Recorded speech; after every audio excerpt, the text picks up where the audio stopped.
Hey, I'm Tyler. And I'm Katie. You're listening to Not-Stalgia, the podcast you listen to so often you've worn out the tape that it's on. Did you ever wear out a tape, cassette, or VHS?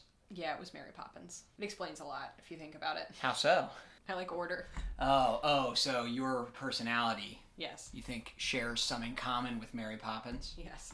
Kate, you've played a lot of Super Mario Brothers games, including just yesterday. You were playing Super Mario World. Yeah, so I was riding that little dinosaur. Exactly. Now, that was 1991. I want you to imagine for a minute what it would be like if in 1993 they made a movie based on Super Mario Brothers. Do they just jump around? This is a very interesting beast, this movie. I don't even know where to begin. Have you seen the Super Mario Brothers movie? No, baby. Did you know it existed? No. So, Kate, as we know, Mario first shows up in 1981, and Donkey Kong, they give him his own whole sequence of games throughout the 80s and early 90s and beyond, but up till this point, early 90s. There were actually, this is not the first adaptation of Mario. There were several cartoon TV shows. I've never seen any of these, which I'm sure we'll do them in the future, but there was the Super Mario Brothers Super Show in 1989, which actually had a live-action Mario and Luigi in it in some of the segments. There was The Adventures of Super Mario Brothers 3 in 1990, a Super Mario World cartoon in 1991. In Japan, there were anime movies in 86 and 89. And as you know, Mario appeared in a feature film prior to this, sort of, in The Wizard, which we've watched already, right? But only in the game, not an actual adaptation of Mario. So, Mario is such That was just to sell the Power Fist. What is it called? The Power Glove. You were close, you were close. But Mario is so popular as a video game that there's going to be a movie now. You know, in the early 90s, Nintendo partners with a couple movie studios to create a Mario live-action film. Okay, and the studios that were working with Nintendo were shocked to find out that Nintendo was like, yeah, just do whatever you want. They thought that there would be a lot of oversight and Nintendo would want a lot of input and give them a lot of help, but instead... No, they just wanted to sell the SNES. Yeah, pretty much. And they specifically, there's some people at Nintendo at the time being quoted saying like, yeah, we know Mario is really popular. No matter how good or bad the movie is, Mario will still be popular. So we just thought it'd be interesting to see what an American movie would look like of Mario. So Nintendo does almost nothing input-wise on this. Do you know about Max Headroom? And the nuclear powers have just denied rumors that the world's waters are being polluted by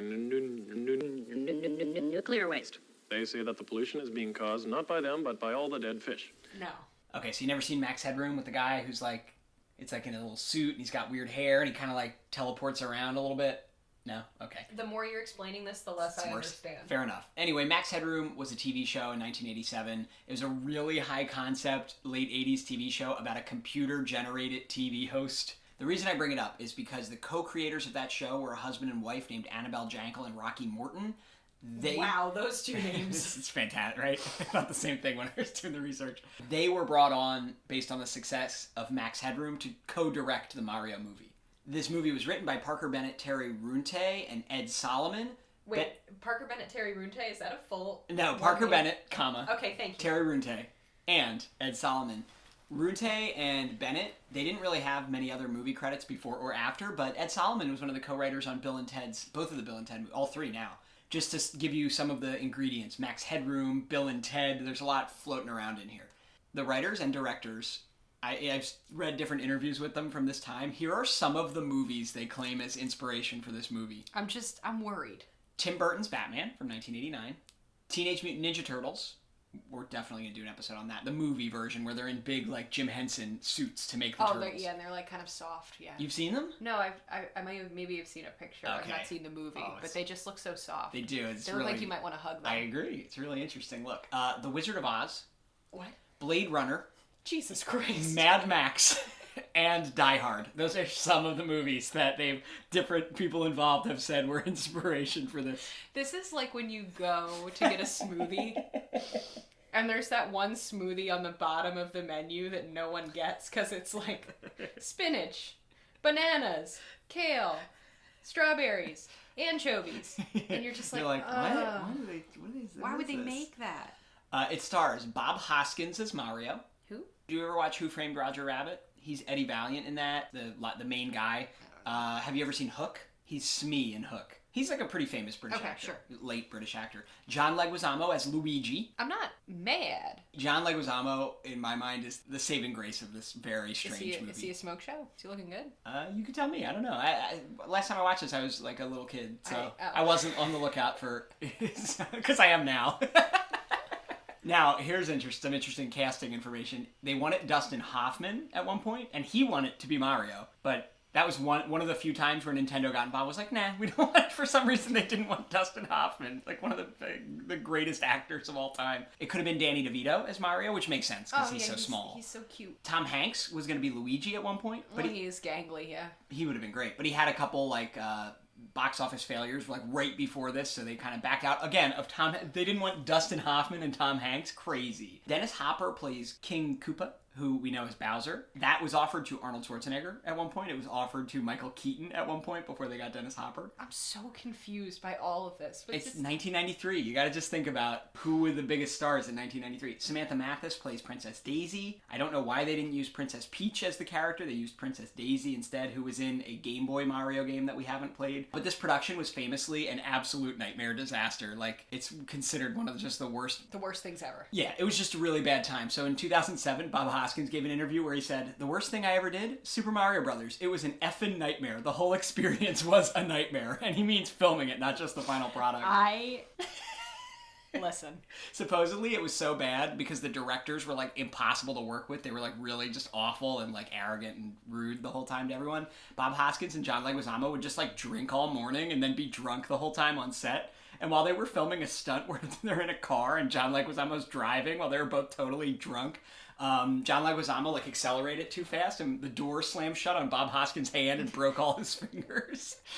Bob Hoskins claims in interviews that he almost got stabbed to death and almost drowned on this movie, but I can't find the specific incidents for those. Oh, and did I say electrocuted? He said he got electrocuted too. Oh, good. I'm kind of into this. I didn't think I was going to be excited about the Super Mario Brothers movie, but I think I'm excited about this. Dennis Hopper on Conan in 2010 called this movie utter trite crap. He said he only did it so he could get enough money to buy his 6-year-old son a pair of sneakers. It premiered on May 28th, 1993. I grew up with a homemade pirated copy of this from Blockbuster. I didn't have taste as a kid. I still don't in many ways, but I didn't have taste as a kid enough to be like, this is a weird adaptation. I was just really excited because video games were not taken very seriously by society at that time. They kind of are now in a lot of ways. You know, big video games are like a big deal, and most people like I think are kind of interested in video games, but they were really still considered like a nerdy, a weird nerdy thing that you did if you had no life and no friends, was I think the popular conception of video games. So for a movie studio to take Mario seriously enough to make a movie of it was just kind of a big deal. It was like, oh, video games are mainstream. To make your kid heart feel good. Yeah, I did. I loved it. Me and my brother shared a shirt. Do you ever have clothes you shared with your... Oh, yeah. You just had one copy of it. We had a shirt that had one of the... I don't know if they're called Goombas in this movie, but one of like the Goombas on it. And I've been trying... If anyone listening can find these shirts, even just a picture of it, let me know. Send it our way on our social media, because I've been trying to just even find a photo of this shirt, because I have very fond memories of it. If you send it to us, we'll send you a sticker. If you have the shirt, I'll buy it from you. Maybe we can share it, you and me. Name? Mario. Last name? Mario. Okay, what's your name? Luigi. Luigi? No, Luigi Mario. Okay, look, how many Marios are there between the two of you? There's 3. There's Mario, and Luigi Mario. Mike! Up these Marios around the side.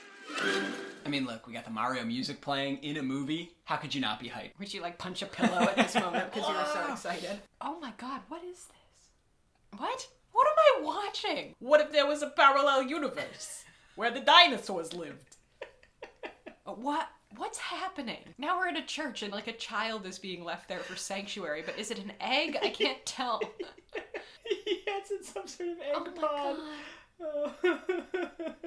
I've never wanted to stop watching a movie so quickly. It's been on for a minute. And then you got the casting directors, Molly Finn and Don Finn. Is everyone in this movie married? Well, this nun just took that egg. No questions asked. She was like, yeah, give me that egg pod. What?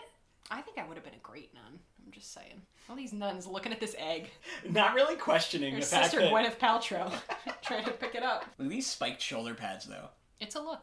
Jesus Christ, what is happening? So, in the video games, you know Bowser, right? He's a he's big a turtle. dragon. Yeah, he's like a turtle dragon. Dennis Hopper just looks like a man, right? Yeah, but he's in like a military uniform. He's just a man. Oh my god, is that egg crying? Look at the membrane as it hatches. I've never been more disgusted in my entire... A baby hatched out of that egg? Are you kidding me? Are you joking? Oh, John Leguizamo's a total smoke show, for anyone who was wondering. I can't believe they didn't give him a mustache, though. He looks gorgeous. Look at those beautiful lips. Maybe that's why they didn't give him a mustache. Yeah. How do you think Luigi feels about working for Mario Brothers Plumbing? In this movie, Kate, their last name is Mario. And Mario's first name is also Mario. What? You'll see. It's the most famous scene from the movie when they talk about their names later. So I'm a bit worried about Luigi. He consumes a lot of TV. Oh yeah, he definitely would be a QAnon conspiracy theorist. He's really into like sensationalist, like National Enquirer type media. He's watching a show about it. He's reading the rag. Imagine you're a kid who loves Mario games, and this movie's just about like two down and out plumbers competing for plumbing jobs. Just once could a lady paleontologist wear like a normal outfit? What's wrong with her outfit? She's got like 9 shirts on. What is that man's hair in the back? Also, are you missing the fact that you're focused on his weird hair? He's threatening he's her. Absolutely he's threatening talking this about lady how paleontologist. women are going missing in the city, and that she might too. Is this the girl who hatched from the egg? I'm so confused. Wow, you're good. I had to watch this movie 20 times over the course of 30 years to figure that out. He's got like some kind of victory roll in the back of his head. His hair is very crispy, but yeah, it's like he has a mullet, but the mullet is flipped up into some sort of strange bun in the back. I just want to point out, I think this is insult to injury that yesterday we watched Moonstruck, not for the podcast. I'm going to marry him. Do you hear me? Last night never happened, and I'm going to marry him, and you and I are going to take this to our coffins. I can't do that. Why not? I'm in love with you. Snap out of it! But what a wonderful movie, well-crafted film that is all about Italian Americans in New York. And then this is the follow-up for you. Yeah. It would be bad enough watching the Super Mario Brothers movie ever, but to have to compare it to Moonstruck is just... It really hurts. Really going to make this seem God, even worse. what is that? This is like a mullet with braids in the back. And I understand we're supposed to be showing how villainous they are by their villainous hair, but like, oh my god. I wish Luigi was Nicolas Cage and Princess Daisy was Cher in this movie. I've just never been less invested in the plot of a movie and more invested in people's hair. Oh my god. All these women in New York City have gone missing, and John Leguizamo's like, do you want to get in my van? Yeah, but you seem like you'd fall for it. He's got nice lips. Is Luigi okay? No. Like, was he lobotomized? Look at Mario tearing into that garlic bread. I wish I was tearing into a big slice of garlic bread right now instead of watching this. Mario doesn't really care about this woman. He literally was like, all right, bye. Got to go. And now she's going to get snatched. You get like Look, yeah, John Leguizamo's not... He's not doing anything. No, he's handing him his He's wrench. handing him his tools. This is you and your dad. Oh, absolutely. One of the villains definitely has a haircut that every 20-something man who works at Best Buy has. Go ahead. Tell me I'm incorrect. Okay, so now we're in this alternate world where we're in some kind of mushroom kingdom, but it's like gritty, like Blade Runner. It's like New York, but bizarro. I think this is just sauerkraut that they've strewn everywhere. Dennis Hopper is like one of the most frightening people I've ever known. Wow, I'm really glad that Mario is out here defending First Amendment rights. Yeah. Toad, that's supposed to be Toad. Out here singing his protest song. The little guy with the mushroom head in the games. Oh, but that guy's so cute and that guy's so ugly. Say what you will about this movie. The creature effects, look at Toad's de-evolved form. Oh my god. Is the fungus sentient? John Leguizamo's teeth look very sharp. A dictator who just hires his relatives to work for him? King Koopa is staffing these high-level positions with his nephews? I don't know, Daisy. Being a princess isn't really all it's cracked up to be. Go ahead and watch that Oprah interview before you commit. Ah, what do you think about John Leguizamo's unnecessary shirtless scene? Maybe he's just too hot in the desert. Well, if anyone's too hot here, it's Bob Hoskins. Why is he wearing his coat still? Bob Hoskins wears a shirt in the pool. Oh my god, he just kicked Yoshi. Is this the Cybertruck? Look at it. Yeah, Iggy and Spike do have a pretty cool car out here. It looks like Elon Musk's Cybertruck. Look at it. I'm worried that Elon Musk watched this movie when he was younger and it inspired most of his life. Let's play Who's the Drunkest One in this scene. Oh, it's definitely Bob Hoskins. Look at him. He literally doesn't know what's happening. Bob Hoskins is barely following the dialogue. Is this my line? When do I talk? Okay, then they talk. Okay, now I talk. Wow, look, they're weaponizing their plungers. All right, I get it. This is just Blade Runner for kids. I can't believe how long they're going to make us wait to get them into familiar costumes. They have not been in there, even in their colors, and it is an hour and 3 minutes into the movie. Oh my god, there's still 40 minutes left. Like, I've never wanted to stop a movie this much. I don't know. You watched Ace Ventura recently. That was also horrendous, but for different reasons. They're finally in their costumes. But they're not their costumes. They're like an 80s parachute pant version of their costumes. With like color blocked pockets. Yeah. Dennis Hopper is a primo example of why you should moisturize. It's just Mario and a bunch of trafficked women riding on a mattress down a pipe. And all these signs to vote for Koopa, as if they count the votes. I think that's Elon Musk's flamethrower. Elon Musk watched this movie and was like, yes, these are viable products. Electric cars, flamethrowers. You know that Elon Musk is making some kind of walking bomb, too. Lizard people. We just watched a woman die. Lena instantly became fossilized. Look at John Leguizamo having to pretend there's a force field here. Oh no. He's like, Mario's rival Scapelli got de-evolved into a monkey. I just want a man to whisper, trust the fungus to me. Just think, someone in the props department had to make that. That little tiny bomb, the little legs. There's so much going on. Luigi's flying around on his boots. Koopa's shooting fireballs at every building here trying to get him. The bomb is walking. Neon exploding everywhere. Look at Dennis Hopper kissing that fake baby. John Leguizamo has tears in his eyes because he wants this to be over so badly. He's like, all right, this is the closing scene. Oh, you wish. Oh, are you kidding? The king is back. I don't understand why. This evil curse was lifted. It's very Shakespearean in its own way, you know? The statue turns into a woman. I don't know if anyone on Earth has ever uttered the word Shakespearean in reference to the Super Mario Brothers movie. But I'm about it. Our two heroes go through the woods, and they come out on the other side. Something that isn't human is remade into a human. You have this character who's royalty, but she doesn't know it. Oh my God, just live in the Mushroom Kingdom. What was your life like in New York, John Leguizamo? It wasn't great. Mario, stop watching them kiss. He's really watching. He's standing 1 foot away. It's because he's drunk. Whoa. You think in this surreal scene with Samantha Mathis, like, oh my God, oh my God, they both your mouth they both stinks stink like of cheap bourbon. Nope, Yoshi's here too. Yoshi, get here. He's waving at them. Jesus Christ. Oh my God, John Leguizamo, just stay here in the Mushroom Kingdom. No, he's got to go back and help run the plumbing business. Look at this meal they're having, though. That looks pretty great. It's just a Dutch oven full of pasta. All right, so Daisy has just busted into their apartment wearing some kind of, like, guerrilla warfare outfit. And is asking for their help, and the TV host just called them the Super Mario Brothers. This is one of the worst things I've ever seen. And it's not even offensive in any way. It's just bad. Yeah, it really wasn't very problematic. Like, Koopa was, but he was supposed to be. He was the villain. There really should have been a sequel, because that looked fun. Whatever Daisy was busting in there to get their help with, that seems like a better movie. Mm-hmm. I wonder what it was. She's like, you're never going to believe it. The people I rule over in the Mushroom Kingdom want rights. Help me squash them. Yeah. You know, earlier I said Moonstruck was better. I don't know. I'm reconsidering that opinion. You're going to be sleeping on the couch. In my movies about Little Italy from around this time. Oh, here we go. So this is Everybody Walk the Dinosaur again.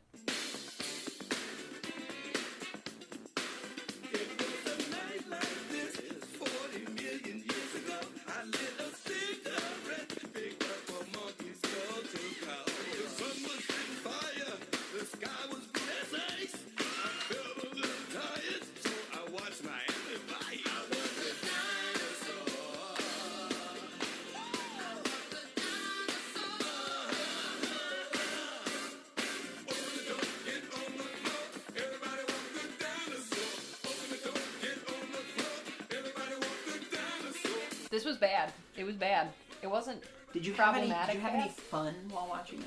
I actually did have fun making fun of it. Yeah, I'm mean. Not the whole time. But I think once when we got them in costume, there were Goombas everywhere. I started to have some fun with it. Well, and I think it's also like once you realize that it's not good, you're no longer constrained by having to determine whether or not it's good, and you can just kind of coast. Yeah. You know. Yeah.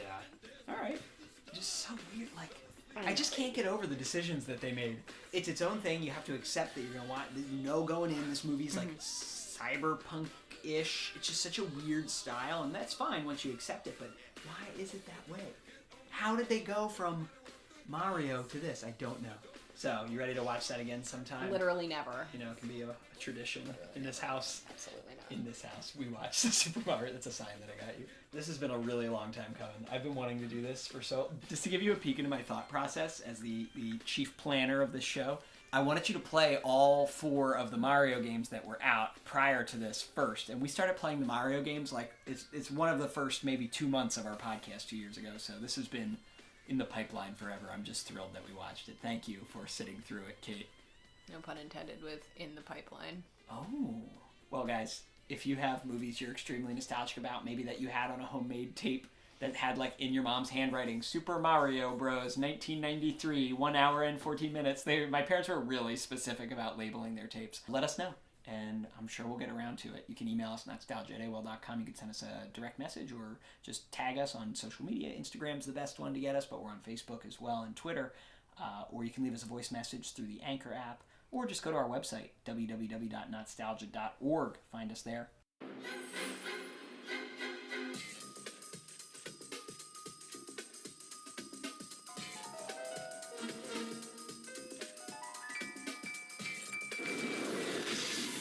Where are we? I got a feeling we're not in Brooklyn no more.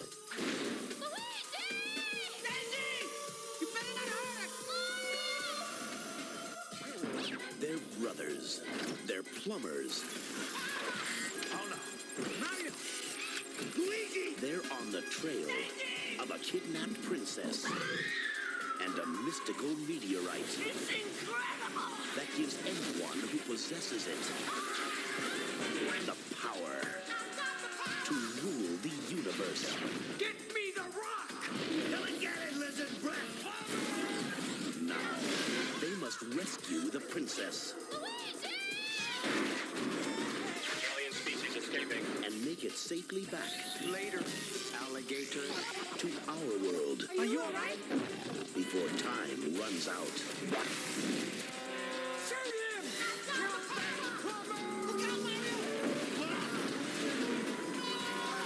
Get him!